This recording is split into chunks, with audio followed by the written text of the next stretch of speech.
Doctor Baba Saheb Ambedkar open university.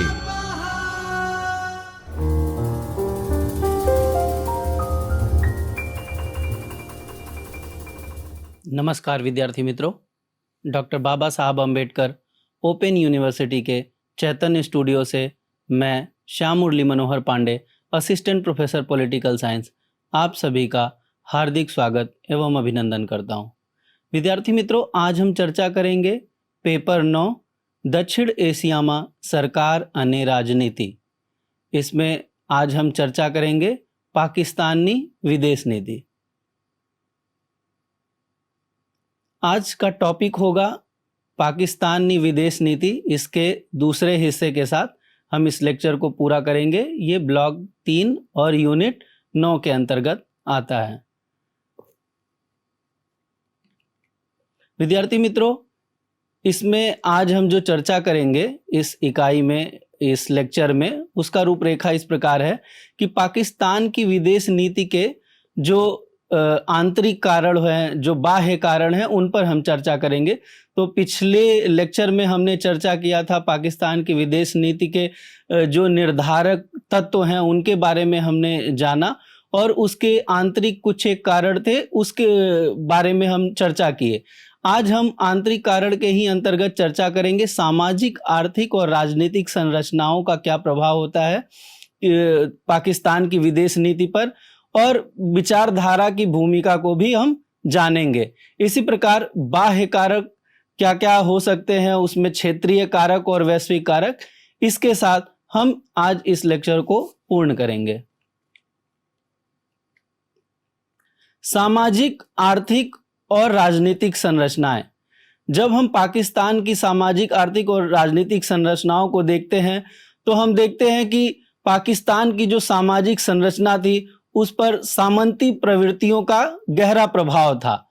इसी प्रकार वहां पर जमींदारी और राजशाही जो प्रवृत्ति रही थी उसका भी प्रभुत्व बना हुआ था। इसी तरह जो पाकिस्तान का समाज है वो आज भी पितृसत्तात्मक जो सत्ता है वहां पर मजबूत है। अब हम सोचेंगे कि इसका विदेश नीति पर कैसे प्रभाव हो सकता है। तो जब हम देखेंगे कि कोई भी समाज अगर पितृसत्तात्मक सत्ता में आज भी जकड़ा हुआ है तो वहां पर महिलाओं का डिसीजन मेकिंग प्रोसेस में कैसे रिप्रेजेंटेशन होगा, यह भी अपने आप में एक सोचनीय विषय है। तो महिलाएं किसी भी देश के फिर उस विदेश नीति में बनाने में, उसके इम्प्लीमेंटेशन में उनका क्या रोल होगा, ये अपने आप में एक तरह से चैलेंजिंग हो जाता है अगर वहां का समाज, सोसाइटी पितृसत्तात्मक या थोड़ा रूढ़ियों में जकड़ा हुआ है। इसी तरह जनता जो वहां की है वो राजनीतिक प्रक्रियाओं से दूरी बनाए हुई है। आर्थिक जो व्यवस्था है, जो अर्थव्यवस्था है, वो कमजोर है और अव्यवस्थित प्रबंधन वहां पर देखा जा सकता है। इसी प्रकार जो वहां पर आर्थिक संपदा है वो कुछ एक परिवारों के हाथों में केंद्रित हो चुका है, और इस तरह से एक बड़ा जो पाकिस्तान का जनसंख्या है वो आर्थिक संपदा से दूरी है, कुछ एक परिवारों के ही हाथ में समृद्धि है, आर्थिक संपदाओं का एक तरह से केंद्रीकरण है। गरीब और अमीर के बीच जो वहां पर खाई है वो बढ़ती जा रही है। तो ये जो पाकिस्तान की सामाजिक, आर्थिक संरचनाएं हैं, जो वहां पे राजनीतिक स्थितियां हैं, उसका भी विदेश नीति पर प्रभाव होता है। जो पूंजीवादी ढांचे हैं वहां उसका भी प्रभावी रूप से संचालन नहीं हो पा रहा है। तो ऐसे में अगर किसी भी देश की आर्थिक स्थिति जर्जर हो, वहां के लोगों में राजनीतिक चेतना ना हो, वहां पर समाज अगर पितृसत्तात्मक सत्ता में हो, बधा हुआ हो, महिलाओं को एक अच्छे से रिप्रेजेंटेशन नहीं मिल रहा है, उनका पॉलिटिकल पार्टिसिपेशन नहीं हो पा रहा है, तो ऐसे में वहां बनने वाली किसी भी नीतियों में उसका प्रभाव देखा जा सकता है। अब हम चर्चा करेंगे राजनीतिक स्थिति पर। जो मुख्य राजनीतिक चुनौती पाकिस्तान की रही है वो है स्थिरता, वैधता और स्वीकार्यता। पाकिस्तान में 1947 में आज़ादी के बाद से अब तक हम देख सकते हैं कि वहां पर जो चुनी हुई सरकारें हैं उसमें अधिकतर अपना पूरा कार्यकाल नहीं पूर्ण कर पाती हैं। वहां पे देखा गया है कि किस तरह से चुनी हुई सरकारों को मिलिट्री रूल द्वारा प्रतिस्थापित कर दिया जाता है, तख्ता पलट हो जाता है। उसके बाद मिलिट्री रूलर्स उसको वैध ठहराने के लिए कितने अवैध कानून लेकर आते हैं, उसके बाद फिर जनता के बीच इसकी स्वीकार्यता नहीं हो पाती है। तो पाकिस्तान में ये एक तरह से बहुत ही बड़ी चुनौती है कि वहाँ पे जो राजनीतिक पार्टियां हैं उनकी क्या स्वीकार्यता है, और अगर मिलिट्री रूल आ रही है तो उसको कैसे वो स्वीकार कर पा रहे हैं। संसदीय व राष्ट्रपति दोनों प्रणालियां जो वहां पर रही हैं वो स्थिरता लाने में विफल रही हैं। 1953 से हम देखते हैं कि सेना की राजनीतिक भूमिका ज्यादा बढ़ गई है, और वो मतलब एक तरह से जो टेरिटोरियल इंटीग्रिटी मेंटेन करने के लिए, जो बाह्य आक्रमण को रोकने के लिए जो उनका रोल होता है, उसको सबड्यू करते हुए वो आंतरिक राजनीति के हिस्सा बन गए। सैन्य तानाशाही को वैधता देने हेतु लगातार राजनीतिक प्रयोग किए गए। लियाकत अली खान की मृत्यु के बाद वहां पर नेतृत्व का अभाव देखा जाता है। इसी तरह राजनीतिक दल लोकतांत्रिक ढांचे की चुनौतियों को संभालने में असफल रहते हैं। जब जब वहां लोकतांत्रिक सरकारें आई, उसको मिलिट्री रूल के द्वारा हटा दिया जाता है। फिर बाद में राजनीतिक दलों के पार्टिसिपेशन पे रोक लगा दिया जाता है। बिना पार्टी के सिंबल के इलेक्शन लड़ने पर मजबूर किया जाता है। तो ऐसी जो राजनीतिक स्थिति वहां पर रही है, तो इसका भी प्रभाव हम पाकिस्तान की विदेश नीति में देख सकते हैं।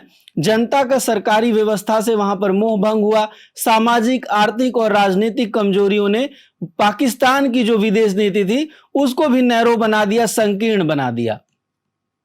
व्यापक दृष्टिकोण के अभाव में विदेश नीति पर राष्ट्रीय तनाव का प्रभाव देखा जा सकता है।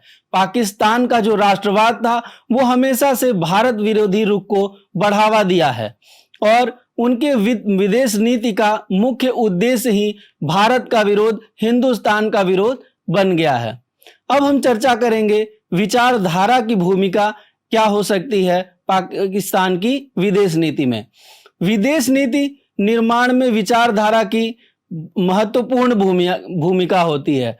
विचारधारा एक तरह से पाकिस्तान के लोगों का एक, हम कह सकते हैं कि पूरे जनसंख्या के विचारों को एक सूत्र में पिरोकर हम देख सकते हैं कि वो कैसे विदेश नीति में उसकी झलक मिल सकती है।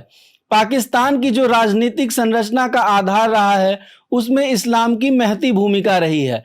तो इस्लाम एक धर्म के रूप में या राजनीतिक प्रयोग के रूप में देखे तो राजनीतिक संरचना में इस्लाम की भूमिका महती रही है। इसी तरह शासक वर्ग भी सत्ता में बनाए रखने के लिए धर्म को आधार बनाते हैं, और धार्मिक वैधता मिलने के बाद उनकी सरकार को एक तरह से वहां पर स्वीकार्यता मिलती है। ऐसे मानकर शासक वर्ग वहां पर जो भी रहे, चाहे वो लोकतांत्रिक चुनी हुई सरकार रही या फिर मिलिट्री रूलर्स रहे, उन्होंने धर्म को प्रधानता दी है। राजनीतिक संरचना का मुख्य आधार भी उसको बनाया है। विदेश नीति में भी पैन इस्लामिज्म की स्पष्ट प्रवृत्ति है, अखिल मुस्लिमवाद की प्रवृत्ति है। मुस्लिम देशों से विशेष लगाव और उनसे नेतृत्वकारी भूमिका निभाने की आकांक्षा। पाकिस्तान जब आजाद हुआ तो अपने आप को एक तरह से वो अलग पहचान बनाने के लिए, भारत से अलग दिखने के लिए वो हमेशा से मुस्लिम राष्ट्रों का रुख करता रहा, और जो एक मुस्लिम मेजॉरिटी जो देश हैं वहां पर नेतृत्व का अपना आकांक्षा जाहिर करता था कि वह उन मुस्लिम देशों का नेतृत्व करता होगा। अंतर्राष्ट्रीय स्तर पर स्वतंत्र पहचान स्थापित करने का जो मनोवैज्ञानिक आवश्यकता है वो पाकिस्तान की विदेश नीति में स्पष्ट रूप से देखी जा सकती है। परिणामतः विदेश नीति का इस्लामी राष्ट्रों की ओर झुकाव और वैचारिक स्वरूप हम पाकिस्तान की विदेश नीति में देख सकते हैं। अब हम चर्चा करेंगे बाह्य कारक जो रहे हैं उनका। तो क्षेत्रीय कारक जो एक रीजनल डायमेंशन है वो बाह्य कारण के रूप में किस तरह से पाकिस्तान की विदेश नीति को प्रभावित करता है, हम उस पर चर्चा करेंगे। भारत पाक संबंध विदेश नीति की सबसे अधिक प्रभावी रही है। बाह्य कारक के रूप में अगर हम देखें और साउथ एशिया को एक क्षेत्र के रूप में देखें तो भारत पाक का जो संबंध रहा है वो पाकिस्तान की विदेश नीति को बहुत प्रभावित किया। पाकिस्तान भारत को सुरक्षा के लिए, इवन अपने एग्जिस्टेंस के लिए हमेशा से खतरा मानता रहा है। भारत के क्षेत्रीय प्रभुत्व को संतुलित करने के लिए, बैलेंस करने के लिए वो पड़ोसी देशों के साथ सहयोगात्मक दृष्टिकोण रखता है कि भारत जो जियोग्राफी में उनसे बड़ा है, पॉपुलेशन में उनसे बड़ा है, खनिज संपदा के मामले में आर्थिक रूप से समृद्ध है, तो ऐसे में भारत को काउंटर करने के लिए या काउंटर बैलेंस करने के लिए पाकिस्तान जो दक्षिण एशिया या क्षेत्र के अन्य जो पड़ोसी राष्ट्र हैं उनके साथ एक सहयोगात्मक रवैया अपनाता है और दृष्टिकोण रखता है। अफगानिस्तान के साथ संबंध विदेश नीति को प्रभावित करता है। इसी तरह पश्चिम एशिया के जो गैर अरब, इस्लामी और परंपरावादी देश हैं उनके साथ भी पाकिस्तान की घनिष्ठता है। इन देशों में इस्लामी पुनरुत्थानवादी प्रवृत्तियों का रणनीतिक उपयोग, पाकिस्तान इस्लामिक जो कंट्रीज हैं वहां पर इस्लाम का रिवाइवल कैसे हो और उसका नेतृत्व करता कैसे पाकिस्तान बने, इस बेसिस पे भी इस्लामिक देशों के साथ संबंध स्थापित करता है। अब हम चर्चा करेंगे वैश्विक कारकों पर। इसमें पहले 3 महाशक्तियां हैं, संयुक्त राज्य अमेरिका, सोवियत संघ और चाइना। पाकिस्तान की विदेश नीति में इन तीनों देशों के बीच जो स्थितियां थी, इनके आपसी संबंध थे या जो भी डायनामिक्स का, इसका प्रभाव देखा जा सकता है। यूएसए यूएसएसआर का जो शीत युद्ध संघर्ष, एशिया में चीन की शक्ति बढ़ाने की आकांक्षा, ये सारी जो डायनामिक्स थे ये पाकिस्तान की विदेश नीति को प्रभावित करते थे कि शीत युद्ध के दौरान पाकिस्तान का जो क्लोजनेस था वो किस तरह से अमेरिका की तरफ बढ़ता गया और अमेरिका भी संयुक्त यूएसएसआर को काउंटर करने के लिए पाकिस्तान के साथ एक तरह से रणनीतिक साझेदारी करता रहा। पाकिस्तान की रणनीतिक भौगोलिक स्थिति जो है, जो एक उसका स्ट्रेटेजिक लोकेशन है, उसे अमेरिका के लिए इंपॉर्टेंट बना दिया, महत्वपूर्ण बनाया। अब अमेरिका के हित इसमें क्या थे कि हिंद महासागर में रणनीतिक पहुंच अमेरिका की बढ़ेगी।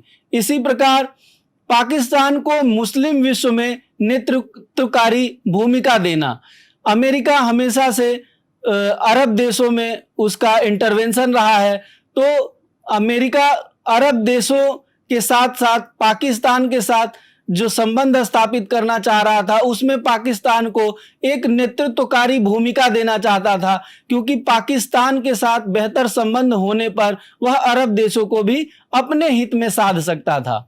पाकिस्तान जो है दक्षिण एशिया में भारत को संतुलित करने के लिए भी अमेरिका पाकिस्तान के साथ बेहतर संबंध स्थापित करना चाहता था। अब अमेरिका के साथ जो पाकिस्तान का संबंध है उसमें पाकिस्तान के हित में क्या था? पाकिस्तान सैन्य क्षमता बढ़ाना, आर्थिक सहायता प्राप्त करना, ये पाकिस्तान की आकांक्षा थी, क्योंकि आज़ादी के बाद बहुत सारे इंटरनल टर्बुलेंस थे और पाकिस्तान की आर्थिक स्थिति मजबूत नहीं थी। तो ऐसे में पाकिस्तान अमेरिका के साथ अच्छे संबंध स्थापित कर मिलिट्री, अपने सैन्य क्षमता को मजबूत करना चाहता था, आर्थिक दृष्टि से समृद्ध होना चाहता था। इसी प्रकार इंडिया यूएसएसआर संधि और अफगानिस्तान में सोवियत हस्तक्षेप जो होता है, तो यह भी एक तरह से कारक बना यूएस से पाकिस्तान के संबंध को मजबूत करने में। विद्यार्थी मित्रों, आज के लेक्चर में बस इतना ही। हम फिर मिलेंगे नए लेक्चर सीरीज में अगले किसी इंटरेस्टेड विषय के साथ। तब तक के लिए नमस्कार।